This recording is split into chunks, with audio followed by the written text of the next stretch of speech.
Okay. Hope everyone is doing well. Listen, a lot is going on. I mean, it's unbelievable at this point. I want to discuss how Medicaid, or rather the loss of Medicaid, it can make families homeless. Some parents have children that require basically hours a day, 24 hours a day, 7 days a week care, around the clock care. And with Medicaid, they are getting, some of them get a stipend. So it allows them to stay home, care for the children. But guess what? Some of them are being kicked off and the stipend is no longer there. This family here, I'm going to play a news clip, two different families. So they have a special needs child. The mom stays at home. So let's listen to what is happening. And can you imagine if you've been getting this income, this factors into your survival, how you pay your mortgage, your rent, food, insurance, car, the whole nine yards. And then all of a sudden, it's cut.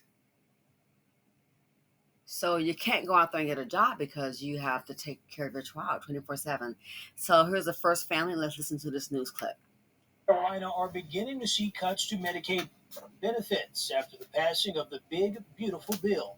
Now, ahead of the bill's approval in early July, the White House said in a presidential memo, quote, Medicare and Medicaid recipients both deserve access to quality care in a system free from waste, fraud, and abuse, end quote. WBTV spoke with a nonprofit that works with families who have children with special needs called Advocates for Medically Fragile Kids in C. Many of those families use a program under Medicaid called Community Alternatives Program for Children, or CAPC, that allows parents to act as caregivers. The co-founder says federal cuts have stripped down essential services and says she worked with more families that are now getting denied. Anybody is one accident, one diagnosis, one lab result away from throwing upending your family. And we want to have things like HAPC in place for situations like that. The WBTV's Rachel Richardson is digging deeper and talking with North Carolina families about the changes they say they've been informed about. According to the North Carolina Department of Health and Human Services, more than 3 million people in the state have some type of Medicaid benefits. Wow. I spoke with two families about how their children are benefiting from those programs. The Carmen family showed me how they prepared lunch for their 3-year-old son, Judah. Here. He lives with Dandy Walker syndrome, which is a rare congenital brain malformation. When he was around 1 year old, they were able to access CAPC benefits through Medicaid. CAPC has just allowed us to really be able to get access to these things that otherwise we simply wouldn't be able to afford on our own. CAPC, or Community Alternatives Program for Children, gives kids ages 0 through 20 access to therapy, medical equipment, and care. Chelsea and Ken Carmen estimate that Judah's equipment alone cost around $20,000. The program also allows parents to act as caregivers, getting a stipend to be there for their children that require round-the-clock attention. So, this is North Carolina. If it's happening in North Carolina, the big, beautiful bill is going to affect every state. It wasn't just written for North Carolina. This must be happening in every state. So their child here has a rare congenital brain malfunction, requires 24/7 care. The equipment alone, $20,000. Of course, the average family can't afford that. So what if someone needs this and can't get it if they're being denied? Don't forget, even a therapy, that can be cut out. 3 million people in North Carolina alone, just that state, 3 million people get Medicaid. I just saw a report maybe a few months ago, maybe like 2 months ago. It said 80% of the people in the Bronx and New York were on Medicaid. All these cuts. This affects people's survival, their quality of life, even their ability to survive. So they're getting a stipend. If the stipend is cut and people are being denied, how do you, let's say the father's working, how do you replace that income from the lost stipend? How do you do that if it's cut? And the mother can't go out and get a job. So if you're counting on that stipend, you're used to getting it, didn't see this coming. This is how families, talk about from layoffs to cutoffs. This is how families can end up homeless. Heaven forbid you are a single parent. This is how families can end up homeless. You no longer qualify. They cut your stipend. What you gonna do? Well, you can't go out there and get a job. They can't go out there and hire someone to do this. Are you kidding me? Not cut. The money's not there. So what happens? This is when the big, beautiful bill becomes a nightmare.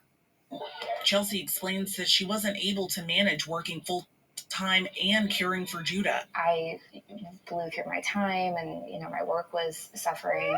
Now she stays with him full time, but with cuts coming to Medicaid, she and her family are still waiting to see if they'll be able to afford it. Corey Davis says she got a letter about cuts last week. Her 17-year-old daughter. Now, here's another family, okay? This lady right here, so they're referring to her, Corey Davis, the 17-year-old daughter.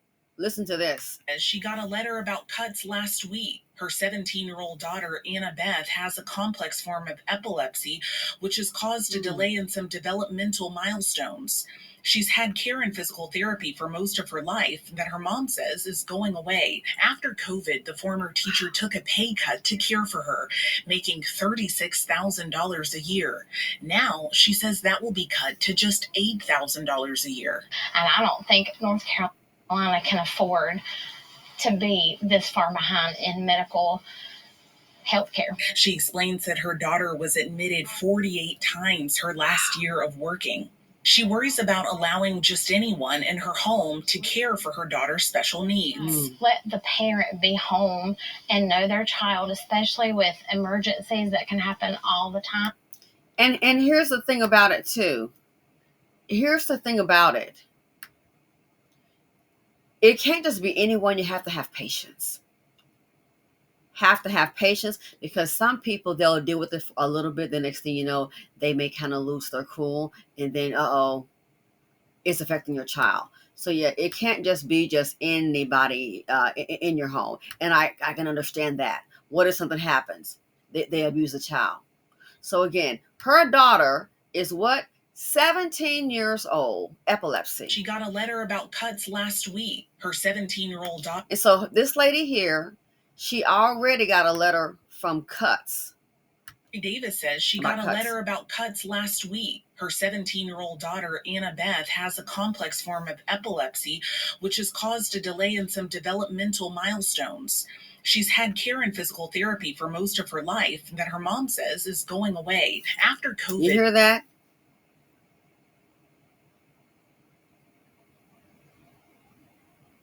So the therapy is going away. So how does the girl get better if the therapy is going away?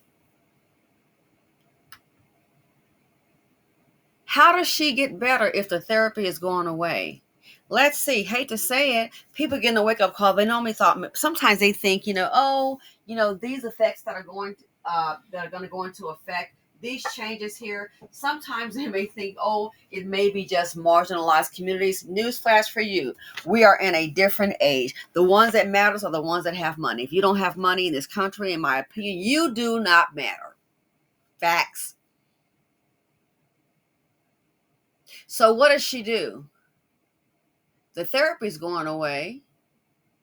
You've gone from $36,000 to $8,000. Looks like that stipend is adversely affected. So what do? You've got an $18,000 deficit. Take in some maybe remote work. Good luck. Jobs are hard to find. So cuts in Medicaid, besides people having to care for their family members, their children, using a stipend, you can also become homeless. you can become homeless. Families, talk about the elderly and families can become homeless. Imagine a double dosage of having, an elderly parent in a facility that no longer takes Medicaid, and you have a situation with a special needs child. Overwhelming. How can you juggle it? So already she got the letter about the cuts, the therapy going away. Has a complex form of epilepsy, which has caused a delay in some developmental milestones. She's had care and physical therapy for most of her life that her mom says is going away. After COVID, the former teacher took a pay cut to care for her, making $36,000 a year. Now she says that will be cut to just $8,000 a year. So she must have the stipend so she could care for her daughter.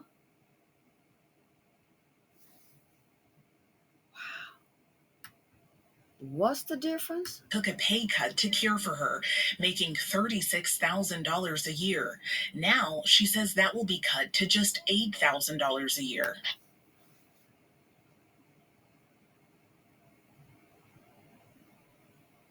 So she's a full-time mom at home. You were getting $36,000 and now you're getting $8,000. Are you going to be able to still pay your mortgage? Don't forget, people have been getting money out of their 401ks. And even if you do that, you could still, that's a sad thing, still end up homeless.